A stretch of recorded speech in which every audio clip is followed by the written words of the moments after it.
устоди азиз, дар намозҳои ҷумъа имом як тиёқ гӯем ё чӯбро мегираду росто хутбаро мехонад. Ин чӣ маъно дорад?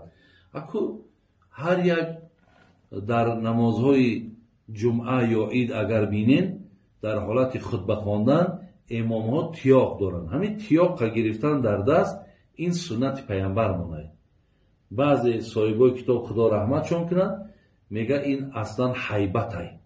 яъне вақте тиёқ дар дасту вай хутбара мехонаду хутба ки худаш иборат аз хитобай, расонданай, мавъизай, бо тиёқ дар даст боша, и тараф худаш амри ба маъруф як ҳайбату сиёсатай, бо и тиёқ бо як ҳайбату сиёсати дигарро бо зам мекунад.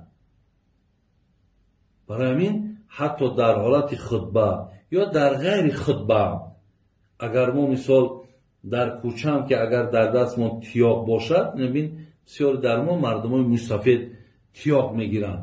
баъзеҳо шамо ҳоҷати ба тиёқ ҳам надоранд, лекин ҳамо медонанд ки ҳамин тиёқ гирифтан, як шона гирифтан, як оина гирифтан, бинен, ё ин ки баъзеҳо шамо қапчуқ мегуфтем, вақти дар мо корчачакҳои майдае ки мисол дар дастакҳошон буд, ҳамонҳоро дар баршон доим мегирифтанд ки инҳо суннати пайғамбаре гуфтанд.